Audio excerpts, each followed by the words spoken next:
Hi everyone, मैं हूं आप सभी का अपना प्रशांत भैया और लेकर आ गया हूं अगला रैपिड रिवीजन का चैप्टर जो कि है human I and colourful world. ये जो रंगीन दुनिया है जो कि आप अपनी आंखों की मदद से देख पाते हो, देखते हैं आपकी आंख के अंदर क्या है और ये जो दुनिया है वो इतनी रंगीन क्यों है। चलिए आज जानते हैं, बट उससे पहले मैं आपको वन शॉट के अंदर इस टॉपिक को पूरा पढ़ा चुका हूं, बट आज हम कर रहे हैं 15 मिनट के अंदर रैपिड रिवीजन, यानी फटाफट से सारी चीजों को रिवाइज करेंगे। सारे इंपॉर्टेंट टॉपिक, इंपॉर्टेंट क्वेश्चन सब बताता चलूंगा, तो इंपॉर्टेंट वीडियो है, ध्यान से देखना। पहली ये जो चैप्टर स्टार्ट होता है ये स्टार्ट होता है ह्यूमन आई से। ह्यूमन आई का जो डायग्राम है ये बहुत ज्यादा खुद में ही बहुत ज्यादा इंपॉर्टेंट है। अब इस डायग्राम को हम समझते हैं फटाफट से। पहली चीज तो ये डायग्राम तुम्हें याद कर लेना है, बनाने को आ सकता है। अगली चीज, इसके अंदर इसके जो पार्ट्स हैं और उन पार्ट्स के जो फीचर हैं वो भी पूछे जा सकते हैं, तो एक एक करके पार्ट जानते हैं। इमेजिन करो एक लाइट रे आई, सबसे पहले लाइट रे आएगी, ये जो आपको दिख रहा है ना इसको हम बोलते हैं कॉर्निया। क्या बोलते हैं? कॉर्निया। तो सबसे पहले आपकी लाइट रे एंटर करती है कॉर्निया से। तो कॉर्निया क्या होता है, यहां पर डेफिनेशन भी लिखी है, आउटर मोस्ट ट्रांसपेरेंट पार्ट। सबसे पहला वाला पार्ट है और इसका मेन काम क्या होता है? रिफ्रैक्शन, यानी लाइट की बेंडिंग को करवाना। ये क्या करवाता है बेटा? लाइट की बेंडिंग को। अब लाइट बेचारी अंदर आई तो उसे फ्लूइड मिला। ये जो आप फ्लूइड देख पा रहे हो ना, इसको हम बोलते हैं क्या? इसको हम बोलते हैं बेटा एक्वस ह्यूमर। क्या बोलते हैं बेटा? Aqueous humour. एक्वस ह्यूमर का मेन काम क्या होता है? ये थोड़े न्यूट्रिएंट्स प्रोवाइड करता है। ठीक है, कहां पर होता है? कॉर्निया और लेंस के बीच में, और न्यूट्रिएंट्स वगैरह प्रोवाइड करता है और इसकी शेप को मेंटेन करता है। अब लाइट अंदर आई, अब उसे यहां पर मिलता है एक दरवाजा, यानी एक छेद, एक होल, और उस होल को हम बोलते हैं क्या? उस होल को हम बेटा बोलते हैं प्यूपिल। और प्यूपिल का बड़ा भाई आइरिस। क्यों बड़ा भाई? कि आइरिस जो है प्यूपिल को कंट्रोल करता है। जैसे आपने देखा होगा, ये जो आपकी आंख का पार्ट होता है ना जिससे आप देख पाते हो, जब लाइट बहुत ज्यादा होती है तो ये जो प्यूपिल होता है ये छोटा सा हो जाता है ना, और जब लाइट कम होती है प्यूपिल बड़ा हो जाता है। क्यों?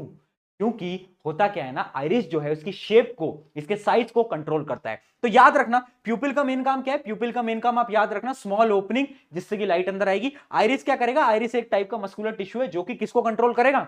आपके प्यूपिल को कंट्रोल करेगा। चलिए, अब यहां से लाइट अंदर आ गई, लाइट जैसे ही अंदर आई तो उसे मिल जाएगा लेंस, है ना। कौन सा लेंस है? देख के पता नहीं चल रहा? अरे कॉन्वेक्स लेंस भाई, पढ़ा तो था पिछले चैप्टर में। ये आपका कॉन्वेक्स लेंस क्या करेगा? लाइट को कन्वर्ज करेगा। बट लेंस के भी बड़े भाई हैं। कौन है बड़ा भाई? ये आप ऊपर देख पा रहे होगे, ये हैं आपके सिलेरी मसल्स। क्या है? ये हैं आपके ciliary muscles. Ciliary muscles basically क्या होते हैं ना, ये लेंस की फोकल लेंथ को बदलते हैं, और इसी प्रोसेस को हम अकोमोडेशन ऑफ आई बोलते हैं, आगे हम पढ़ेंगे भी। बट ये जो है कंट्रोल करके रखते हैं कि लेंथ मोटा होगा पतला होगा। कौन कंट्रोल करेगा? Ciliary muscle. ठीक है, अब यहां से क्या होता है, लाइट जो होती है आपकी रिफ्रैक्ट हो जाती है, और ये जो है रेटिना, यहां पर जाकर आपकी इमेज बनती है। तो याद रखना, इमेज कहां बनती है? रेटिना पे। रेटिना होता क्या है? एक टाइप की रेटिना आपकी स्क्रीन होती है। क्या होती है? एक स्क्रीन होती है जिसपे कि आपकी इमेज बन रही होती है। अब इसके पास दो टाइप के सेल होते हैं, एक सेल होते हैं रॉड और एक होते हैं कॉन्स। रॉड क्या काम करते हैं? रॉड का मेन काम होता है लाइट की इंटेंसिटी को पहचानना, यानी लाइट कम है ज्यादा है कैसे पता चलेगा? रॉड सेल की मदद से। उसके बाद कॉन्स, कॉन्स क्या करते हैं? कॉन्स ये बताते हैं कि कलर कैसा है। इसलिए कुछ लोग कलर ब्लाइंड होते हैं। पता है क्यों होते हैं? क्योंकि उनके जो रेटिना है ना उसपे कौन सेल कम होते हैं, इस वजह से उन्हें कुछ कुछ कलर नहीं दिख पाते। ठीक है, तो यहां तक आपको समझ आ गया। अब ये जो इमेज बनती है ना बेटा, याद रखना है, पता है कैसी बनती है? उल्टी बनती है, क्योंकि हमने कॉन्वेक्स लेंस की प्रॉपर्टी पढ़ी थी, रियल और इन्वर्टेड। बहुत बढ़िया। तो यानी ये उल्टी बनती है। अब ये उल्टी बनती है ना, तो पता है क्या होता है? ब्रेन पे इस इमेज को लेके जाती है ऑप्टिकल नर्व। ऑप्टिकल नर्व का मेन काम क्या? ऑप्टिकल नर्व का है इंफॉर्मेशन को कहां पर लेके जाना? रेटिना से ब्रेन तक लेके जाना। और ब्रेन क्या करता है?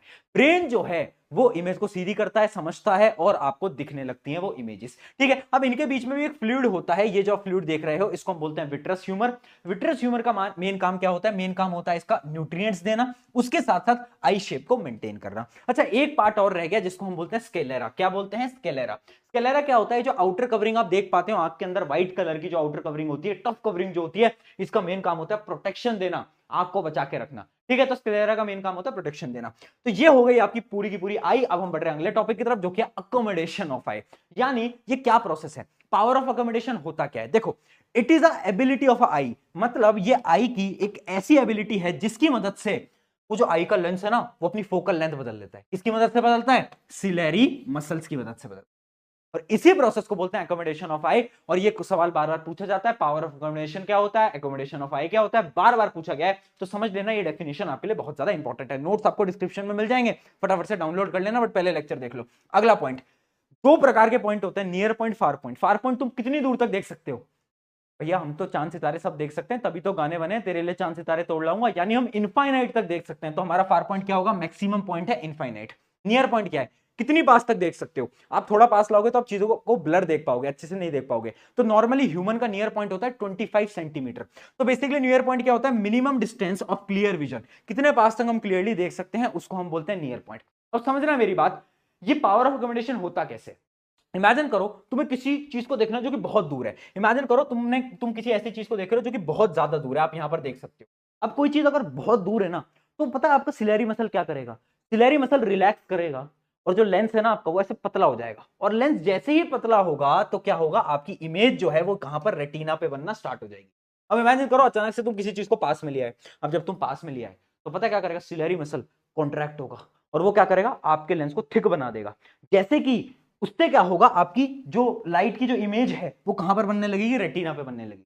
तो यानी सिलेरी मसल कभी थिक कर देता है, कभी थिन कर देता है, और इसी प्रोसेस को हम बोलते हैं पावर ऑफ अकोमोडेशन। याद रखना, जब दूर का देख रहे हो थिन हो जाएगा लेंस, और जब पास का देख रहे हो थिक हो जाएगा लेंस। ये पॉइंट याद रखना। चलिए आगे बढ़ते हैं अगले टॉपिक की तरफ, जो कि one of the most important topic यहां पर लिखा भी है, जो कि डिफेक्ट्स ऑफ विजन। एक एक करके सारे डिफेक्ट जानते हैं। सबसे पहले आ जाता है मायोपिया। मायोपिया को बोलते हैं नियर साइटेडनेस। याद करने का तरीका बता देता हूं। मायोपिया में MY आता है, यानी माय, यानी ये मेरी प्रॉब्लम है। इमेजिन करो तुम्हारी प्रॉब्लम है, यानी तुम एक बच्चे हो, तुम स्कूल के अंदर लास्ट वाली बेंच पे बैठते हो और तुम्हें ना बोर्ड पे क्लियरली दिख नहीं पाता टीचर क्या पढ़ा रहे हैं। तो तुम्हें याद रखना है मायोपिया यानी मेरी प्रॉब्लम। मेरी प्रॉब्लम क्या है? मुझे ना दिख नहीं पाता सर क्या लिख रहे हैं। तो यानी इस प्रॉब्लम के अंदर आपको दूर का नहीं दिखाई देता, जबकि पास का दिखाई देता है। किताबें तो पढ़ लेते हो बट दूर का नहीं दिखाई देता ना। तो यानी तुम्हारी प्रॉब्लम, माय प्रॉब्लम, यानी क्या है? मायोपिया। इस प्रॉब्लम में क्या होता है? आपको पास की चीजें तो दिख जाती हैं पर दूर की चीजें नहीं दिख पाती। ठीक है। अब ये प्रॉब्लम होती क्यों है? और यही सवाल आएगा कि मायोपिया क्या होता है और मायोपिया का रीजन क्या है और उसका सोल्यूशन क्या है। तो सबसे पहले जानते हैं इसके कॉजेस क्या है। पहला कॉज होता है excessive curvature of eye lens. यानी समझना, इसमें क्या होता है ना, इसमें कभी कभार आपका जो आई लेंस होता है ना वो बहुत ज्यादा कर्वेचर में आ जाता है, जिससे कि जो आपकी इमेज है ना वो रेटिना पे नहीं बन पाती, रेटिना से पहले बनती है। मान लो ये रेटिना है और इमेज बन रही है यहां पर, इस जगह पर। इस वजह से क्या होता है, कभी कभार इमेज रेटिना पे नहीं बनती तो आपको नहीं दिखता। उसके साथ साथ अलोंगेशन ऑफ आईबॉल, कभी कभार आपकी जो आईबॉल है वो क्या हो जाती है? लंबी हो जाती है। अब लंबी हो जाती है तो रेटिना पे इमेज नहीं बन पाती। अगला देखते हैं करेक्शन। करेक्शन याद रखना, यहां पर लगता है कॉनकेव लेंस, और इसका एक डायग्राम है, अभी मैं आपको डायग्राम दिखा देता हूं, वो बहुत ज्यादा इंपॉर्टेंट है। हम कॉनकेव लेंस को लगाते हैं। कॉनकेव लेंस याद रखना इस प्रकार से होता है। कॉनकेव लेंस को लगाते हैं जिसकी मदद से इसका करेक्शन हो जाता है। अब मैं आपको दिखाता हूं इसका पहले डायग्राम, क्योंकि जो डायग्राम्स है ना वो बहुत ज्यादा इंपॉर्टेंट है। एक मिनट में आपको डायग्राम दिखाता हूं। देखो सबसे पहले देखते हैं हम किसका, सबसे पहले हम देखते हैं मायोपिया का। मायोपिया का आप डायग्राम देखो। मायोपिया में हो क्या रहा है ना, जब दूर से इमेज आ रही है तो वो ना बन नहीं पा रही रेटिना पे। तो हमने दिमाग लगाया और हमने बोला कि अरे कॉनकेव लेंस लगा देते हैं। कॉनकेव लेंस जैसे ही लगाया, ये डायग्राम इंपॉर्टेंट है, जैसे ही लगाया रेटिना पे इमेज बनने लग गई। तो याद रखना विद डायग्राम क्वेश्चन पूछा जाएगा, मायोपिया और उसका करेक्शन। करेक्शन कैसे है? Concave lens. अब बात करते हैं दूसरी प्रॉब्लम की, जो कि है हाइपरमेट्रोपिया। हाइपरमेट्रोपिया में क्या होता है? दूर का, है ना, यानी इसको हम क्या बोलते हैं? इसका एक शॉर्ट नेम है, निकनेम है, क्या है? फार साइटेडनेस। अब देखो मायोपिया में तो मेरी प्रॉब्लम थी, मुझे दूर का नहीं दिखता। हाइपरमेट्रोपिया जस्ट अपोजिट है, जिसमें मुझे पास का नहीं दिखता, दूर का दिख जाता है। ठीक है, ये आपके पेरेंट्स को मेजरली हो रही होती है। तो इसमें क्या होता है? आपको पास का नहीं दिखता, दूर का तो दिख जाता है। अब इसके रीजन क्या है? इसके रीजन है focal length of the eye lens is too long. कभी कभार क्या होता है, जो फोकल लेंथ होती है ना लेंस की, वो लंबी होती है, तो जो इमेज बनती है ना वो पीछे बनती है रेटिना के। ये रेटिना है और इमेज जाके बन रही है यहां पर। ठीक है, तो ये होता है। दूसरा क्या है? Eyeball is too short. कभी कभार आई बॉल छोटी रह जाती है, तब भी होता है। अब इसका सोल्यूशन क्या है? यहां पर दूसरा लेंस लगा देंगे, जो कि है कॉन्वेक्स लेंस। कॉन्वेक्स लेंस यहां पर लगा देंगे, इस प्रॉब्लम का भी सोल्यूशन हो जाएगा। इसका डायग्राम भी इंपॉर्टेंट है, तो प्लीज इसका डायग्राम भी देख लो फटाफट से, कि जब भी कोई चीज पास आती है तो उसमें लाइट रेज आती हैं। अब क्या हो रहा है ना, कि जो हमारा लेंस है उससे ना इमेज पीछे बन रही है रेटिना के, ये प्रॉब्लम है। हमने क्या करा, बाहर एक कॉन्वेक्स लेंस लगा दिया तो इमेज एकदम सही बनने लग गई। कहां पर बनने लग गई? हमारी रेटिना पे। Problem solve. तो ये डायग्राम जो थे बहुत ज्यादा इंपॉर्टेंट थे। ठीक है, अब अगली प्रॉब्लम की तरफ बढ़ते हैं, जो कि है आपका प्रेस बायोपिया। क्या है? प्रेस बायोपिया। प्रेस बायोपिया में क्या होती है? एक टाइप की ऐसी प्रॉब्लम जिसके अंदर मायोपिया भी है, हाइपरमेट्रोपिया भी है, यानी पास का भी नहीं दिखता, दूर का भी नहीं दिखता। बेसिकली ओल्ड एज में जाकर होता है। रीजन क्या है इसका? मेन रीजन क्या होता है? इसका मेन रीजन होता है वीकनिंग ऑफ सिलेरी मसल्स। यानी सिलेरी मसल्स टाइम के साथ क्या होता है, जब आप बुजुर्ग होते जाते हो वीक हो जाते हैं। अब जैसे ही वो वीक हुए तो वो अपनी ना पावर को बदल नहीं पाते। लेंस है, सिलेरी मसल वीक हो गया, क्या वो लेंस की बदल पाएगा? लेंस को मोटा और पतला कर पाएगा? नहीं कर पाता। इस वजह से आप देख नहीं पाते। सोल्यूशन क्या है? Bifocal lens. बाईफोकल लेंस क्या होते हैं? जिसके अंदर कॉनकेव लेंस भी होता है, कॉन्वेक्स लेंस भी होता है, दोनों को डाल देते हैं। इसके अंदर कोई डायग्राम इंपॉर्टेंट नहीं है, बस करेक्शन याद रखना, जो कि होता है बाईफोकल लेंस, जिसके अंदर कॉनकेव कॉन्वेक्स दोनों होता है। अगली प्रॉब्लम देखते हैं। अगली प्रॉब्लम आपकी आ जाती है एस्टिग्मेटिज्म। एस्टिग्मेटिज्म में क्या होता है, आपको हॉरिजॉन्टल और वर्टिकल लाइंस एक तरीके से नहीं दिख पाती, यानी cannot focus on both horizontal and vertical lines. उस प्रॉब्लम को हम बोलते हैं एस्टिग्मेटिज्म। इसका सोल्यूशन क्या है, इसका सोल्यूशन होता है सिलेंड्रिकल लेंसेज। कुछ ऐसे लेंसेज आते हैं जिनकी मदद से आप चीजों पे कंसंट्रेट कर पाते हो। अच्छा, इसके अलावा एक प्रॉब्लम और बच गई, जिसको हम बोलते हैं क्या, जिसको हम बोलते हैं बेटा कैटरेक्ट। कैटरेक्ट एक ऐसी बीमारी है ना जिसके अंदर क्या होता है ना, आपका जो लेंस होता है वो क्लाउडी हो जाता है। क्लाउडी समझते हो, यानी उसके ऊपर प्रोटीन जम जाता है ना। पहले आपका लेंस ऐसा था, अब वो थोड़ा क्लाउडी हो जाता है, व्हाइट कलर का हो जाता है, उस पर प्रोटीन जम जाता है। ठीक है, क्यों होता है ये, बेसिकली इसके बहुत सारे रीजन होते हैं। एज रिलेटेड होता है या फिर वीकनिंग ऑफ मसल होता है। इससे क्या होता है ना, आपकी लाइट पूरी तरीके से पास नहीं कर पाती। इसका सोल्यूशन क्या है, इसका सोल्यूशन है सर्जरी। इसको हिंदी में मोतियाबिंद भी बोलते हैं, वही होता है आपका कैटरेक्ट। याद रखें कैटरेक्ट भी। चलिए, तो डायग्राम वगैरह मैंने आपको सारे बता दिए। अब एक सवाल आया है कि हमारी आंखें सामने क्यों है ना, पीछे क्यों नहीं है। सामने इसलिए ताकि हम वाइडर व्यू को देख पाए। तो यहां पर लिखा है advantages of I having in front face, क्योंकि हम बहुत दूर का देख पाते हैं, ऐसे भी देख पाएंगे, ऐसे भी देख पाएंगे, हम वाइडर देख पाएंगे। ठीक है, और हम दूर से चीजों को देख पाएंगे, इस वजह से हमारी आंखें जो है फ्रंट फेस के ऊपर हैं। चलिए आगे बढ़ जाते हैं। अब हम स्टार्ट करते हैं।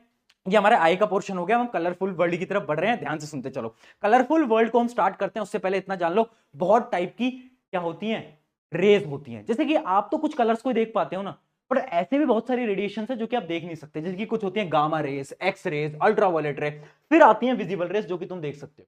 उसके बाद रेडार, एफएम, बहुत सारी ऐसी रेज हैं जो कि तुम कभी नहीं देख पाओगे। ठीक है, तो जो विजिबल रेज होती है ना, उनकी वेवलेंथ होती है बेसिकली 380 नैनोमीटर से कितना 700 नैनोमीटर तक। ये बेसिकली क्या है, ये वेवलेंथ है। जस्ट आपको नॉलेज के लिए बता रहा हूं विजिबल लाइट की वेवलेंथ क्या होती है। ठीक है, अब ये मैंने आपको इसलिए बताया क्योंकि अब आ जाता है प्रिज्म। और ये जो डायग्राम है प्रिज्म का, ये बेटा बहुत ज्यादा इंपॉर्टेंट है। अब समझना प्रिज्म होता क्या है। प्रिज्म एक टाइप का ऐसे ट्राइंगल ग्लास का एक वो होता है। अब इसमें क्या होता है ना, इसके आप देख सकते हो एक एंगल होता है, एंगल ऑफ प्रिज्म। बेसिकली ये हमेशा 60 डिग्री होता है। ठीक है, अब क्या होता है, यहां पर ना 2 बार रिफ्रैक्शन होता है। बहुत इंपॉर्टेंट डायग्राम है, देखो। एक बार लाइट आई, लाइट आई, लाइट आई, लाइट आई। अब क्या हुआ, ये रेयरर था, ये डेंसर था। जब भी रेयर टू डेंसर जाती है टूवर्ड्स द नॉर्मल, बहुत बढ़िया, तुम्हें लाइट का कॉन्सेप्ट याद है, तो ये बेंड कर जाती है। अब यहां पर डेंसर है, यहां पर रेयर है, तो ये अवे फ्रॉम नॉर्मल जाती है, तो वापस से बेंड कर जाती है। तो यानी एक प्रिज्म के अंदर एक जब लाइट जाती है तो 2 बार क्या करती है, 2 बार अपने रास्तों को बदलती है। ठीक है, ये डायग्राम इंपॉर्टेंट है, एंगल ऑफ प्रिज्म इंपॉर्टेंट है। उसके अलावा कुछ और एंगल्स में इंपॉर्टेंट है, जैसे कि एक एंगल होता है जिस एंगल वो बाहर जाती है, उसको हम बोलते हैं ई, यानी एंगल ऑफ इमरजेंस, जिससे बाहर जाती है, इमरजेंट एंगल बोलते हैं या फिर एंगल ऑफ इमरजेंस। अब एक और एंगल इंपॉर्टेंट है जिसको हम बोलते हैं एंगल ऑफ डेविएशन। वो क्या होता है, देखो, अगर बीच में प्रिज्म नहीं आया होता तो मेरी ये लाइट रे ऐसे जाते जाते जाते जाते जाते जाते जाते जाते पहुंच जाती है ना, बट प्रिज्म आया तो मेरी लाइट ऐसे जा रही है। तो अब हम देखेंगे कि इन दोनों के बीच में क्या एंगल है, और उस एंगल को हम बोलेंगे एंगल ऑफ डेविएशन। यानी जिस रास्ते पे लाइट जा सकती थी बट लाइट अपने रास्ते से डेविएट हो गई, इस वजह से इसको हम बोलते हैं एंगल ऑफ डेविएशन। बार बार ये डायग्राम बनाने को आता है और बोलते हैं कि एंगल ऑफ डेविएशन क्या होता है। तो याद रखना, angle between incident and emergent ray. Incident ray ये वाली, इमरजेंट रे ये वाली, इन दोनों के बीच का जो एंगल है उसको हम क्या बोलते हैं, उसको हम बोलते हैं आपका एंगल ऑफ डेविएशन। याद रखना। चलिए अगले कॉन्सेप्ट की तरफ बढ़ते हैं जो कि है डिस्पर्जन ऑफ लाइट। अब देखो, एक कॉन्सेप्ट होता है जिसमें कि आपकी व्हाइट लाइट 7 अलग अलग रंग में टूट जाती है। आपको याद होगा, splitting of light into 7 colour is known as dispersion of light. ठीक है, उसी प्रोसेस को हम बोलते हैं डिस्पर्जन ऑफ लाइट। अगर मैं एक व्हाइट लाइट को प्रिज्म से निकालूं तो अलग अलग 7 रंग के अंदर टूट जाएगा, है ना। और वो जो 7 रंग होगा उसको कलेक्टिवली मैं क्या बोलूंगा, स्पेक्ट्रम बोलूंगा। स्पेक्ट्रम क्या होता है, बैंड ऑफ 7 कलर। ठीक है, अब यहां पर ये जो डायग्राम है ना बेटा, ये बड़ा इंपॉर्टेंट है। और याद करने के लिए मैं आपको एक ट्रिक बता देता हूं। कलर को याद करने के लिए क्या ट्रिक है, नीचे से स्टार्ट करना और लिखना स्टार्ट करना, नीचे से स्टार्ट करना और लिखना स्टार्ट करना। VIB विबग्योर, है ना, VIBGGYOR। यानी सबसे नीचे होगा वॉयलेट, फिर इंडिगो, फिर ब्लू, फिर ग्रीन, फिर येलो, फिर ऑरेंज, फिर रेड। ऐसे याद करो विबग्योर, है ना। क्योंकि ये क्वेश्चन सैंपल पेपर के अंदर भी आया हुआ है, आप देख सकते हो सीबीएसई के सैंपल पेपर के अंदर। क्योंकि इसके अंदर ये डायग्राम बोला और बोला कि जब डिस्पर्जन होता है एक प्रिज्म की वजह से तो सबसे नीचे कौन सा कलर होता है, सबसे ऊपर कौन सा कलर होता है। तो नीचे होता है वॉयलेट और सबसे ऊपर होता है आपका रेड, जो कि आप याद कर सकते हो विबग्योर से। अब ऐसा क्यों होता है, ऐसा इसलिए होता है क्योंकि रेड की वेवलेंथ सबसे ज्यादा होती है, वॉयलेट की वेवलेंथ सबसे कम होती है। तो जिसकी वेवलेंथ बेटा सबसे ज्यादा है ना, वो कम डेविएट होगा, वो कम मुड़ेगा। यानी आप देख सकते हो सबसे कम कौन डेविएट हुआ है अपने पाथ से, वो हुआ है रेड, जबकि सबसे ज्यादा कौन हुआ है, वो हुआ है वॉयलेट। तो जिसकी वेवलेंथ, याद रखना, जिसकी वेवलेंथ ज्यादा उसका डेविएशन कम, और जिसकी वेवलेंथ कम, उसका डेविएशन ज्यादा है। बहुत इंपॉर्टेंट है, बार बार ये सवाल पूछा जाता है। आई होप आपको यहां तक समझ में आ गया होगा कि डिस्पर्जन क्या होता है और कैसे हम याद कर सकते हैं विबग्योर को। चलिए आगे बढ़ जाते हैं। अब आ जाता है हमारा एक और कॉन्सेप्ट जो कि न्यूटन एक्सपेरिमेंट। अब न्यूटन बाबा ने क्या बोला कि आप अगर एक प्रिज्म के आगे, अगर आप एक प्रिज्म के आगे एक और उल्टा प्रिज्म लगा दोगे तो वापस से व्हाइट लाइट मिल जाएगी। यानी मैंने करा, अब ये व्हाइट अलग अलग 7 कलर के अंदर फैल गया, अगर सामने उल्टा प्रिज्म होगा तो वापस से लाइट जुड़ जाएगी और एक व्हाइट लाइट वापस से बन के बाहर आ जाएगी। तो इसको हम बोलते हैं न्यूटन्स लॉ, जो कि ये बोलता है कि recombination of white light, white light पहले फैली फिर वापस से रिकंबाइन होकर व्हाइट के अंदर कन्वर्ट हो गई। ठीक है, अब देखना, अब आ रहा है बहुत ज्यादा इंपॉर्टेंट कॉन्सेप्ट जो कि है नेचुरल स्पेक्ट्रम ऑफ रेनबो। जो रेनबो बनता है हमारे अंदर, हमारी धरती के अंदर, पृथ्वी के अंदर, वो कैसे बनता है और इसका डायग्राम बेटा बार बार पूछा जाएगा पेपर के अंदर, यहीं से ही सवाल आएगा। देखो क्या होता है, इसके अंदर 3 कॉन्सेप्ट होते हैं। सनलाइट आती है, डायग्राम इंपॉर्टेंट है, सनलाइट आती है। अब यहां पर क्या होगा, ये बूंद है, ये ड्रॉप है, पानी की ड्रॉप, पानी की drop act like a prism, यहां पर होगा डिस्पर्जन। स्प्लिटिंग ऑफ सबसे पहले होगा यहां पर डिस्पर्जन, याद रखना सबसे पहले हो जाएगा इस पॉइंट पर डिस्पर्जन, अलग अलग रंग के अंदर टूट जाएगा। अब यहां पर होगा बेटा क्या, रिफ्लेक्शन, देख सकते हो रिफ्लेक्शन होगा। अब यहां पर रिफ्लेक्शन होगा और यहां पर होगा रिफ्रैक्शन, क्या होगा, रिफ्रैक्शन, याद रखना है ना। यहां पर हुआ डिस्पर्जन, इसके बाद क्या हुआ, रिफ्लेक्शन, फिर हुआ रिफ्रैक्शन, ये इंपॉर्टेंट है। ठीक है, तो आप देख सकते हो सनलाइट आई, पहले अलग अलग रंग में बट गई, फिर वो रिफ्लेक्ट करती है, फिर क्या करती है, फिर वो रिफ्रैक्ट करती है, और इस वजह से आपको रेनबो जो है वो दिख पाता है। अब इसको आप अपनी भाषा के अंदर समझा सकते हो कि एक ड्रॉपलेट होती है, व्हाइट लाइट आती है, वो डिस्पर्स करती है 7 रंग के अंदर, फिर रेन ड्रॉपलेट के अंदर रिफ्लेक्ट करती है और वापस आती है और फिर रिफ्रैक्ट करती है और आपको रेनबो देखने को मिल सकता है। तो पूरे के पूरे यहां पर लिखा भी हुआ है। और याद रखना रेनबो कब फॉर्म होता है, जब आपके इन्वायरमेंट के अंदर पानी की वाटर ड्रॉपलेट्स हों, है ना, सस्पेंडेड वाटर ड्रॉपलेट्स हों, अगर वो नहीं होगा तो रेनबो नहीं बनेगा। ठीक है, चलिए आगे बढ़ जाते हैं, आगे बढ़ जाते हैं। अच्छा एक पॉइंट और याद रखना, रेनबो ना हमेशा सूरज की दूसरी तरफ बनता है, अपोजिट साइड बनता है ना, ये पॉइंट हमेशा याद रखना, है ना, कि हमेशा सूरज होता है सामने, आपका रेनबो बनता है अपोजिट साइड में बनता है। अब देखते हैं एटमॉस्फेरिक रिफ्रैक्शन क्या होता है। देखो रिफ्रैक्शन बेसिकली आपको पता है बेंडिंग ऑफ लाइट है ना। अब क्या होता है ना, जब एक लाइट रे आती है ना, कहां से, दूसरे ब्रह्मांड से आ रही है ना, गैलेक्सी से आ रही है, स्पेस से आती है एक लाइट, तो बीच में क्या होता है, जैसे अर्थ के अंदर एंट्री होती है तो अर्थ के अंदर बहुत सारे क्या हैं, पार्टिकल्स हैं। उन पार्टिकल्स की वजह से क्या होता है, लाइट बेंड करने लगती है, बेंड करने लगती है, क्योंकि आपको बताया था रिफ्रैक्शन क्यों होता है, जब आपके पार्टिकल्स, जो आपका जो इन्वायरमेंट होता है वो बदलने लगता है, जैसे एयर टू ग्लास। सिमिलरली जब बहुत सारे चीजें आने लगती हैं बीच में तो लाइट जो होती है वो बेंड करने लगती है, और उसी प्रोसेस को हम बोलते हैं एटमॉस्फेरिक रिफ्रैक्शन, याद रखना। और इसके कुछ एग्जांपल्स हैं, जैसे कि स्टार क्यों ट्विंकल करता है, ट्विंकल ट्विंकल लिटिल स्टार बोलते हैं ना, क्यों, क्योंकि इसका रीजन ये है स्टार बहुत ज्यादा दूर है, तो स्टार में से जो लाइट आती है उसमें एटमॉस्फेरिक रिफ्रैक्शन होता है, जिस वजह से हमें ऐसा लगता है कि स्टार जो है वो क्या कर रहा है, स्टार ट्विंकल कर रहा है। उसके अलावा एक्चुअली में जो स्टार आपको लगता है ना, स्टार मतलब देखो इमेजिन करो स्टार यहां पर है, स्टार एक्चुअली में यहां पर है, बट स्टार की लाइट रिफ्रैक्ट होकर आपको यहां तक पहुंच रही है, तो आपको लगता है कि स्टार ऊपर है, यानी जो स्टार आपको दिखता है ना, एक्चुअली में वहां पर स्टार नहीं है, स्टार उससे नीचे है। और ये भी किसकी वजह से, एटमॉस्फेरिक रिफ्रैक्शन की वजह से, है ना। उसके अलावा और भी कॉन्सेप्ट है कि डिले सनराइज, डिले सनसेट, यानी आप जब सूरज देख पाते हो ना, जब सनराइज हो रहा होता है, आप सूरज उगने से 2 मिनट पहले ही देख लेते हो। कैसे देख लेते हो, सूरज नीचे होता है पर सूरज की लाइट जो होती है वो रिफ्लेक्ट होकर आप तक पहुंच जाती है, बट आपको लगता है कि जो है सूरज वो उग चुका है। सेम केस होता है किसके अंदर, जब आपका सूरज डूब रहा होता है। तो ये हो गया आपका delayed sunset and delayed sunrise का कॉन्सेप्ट।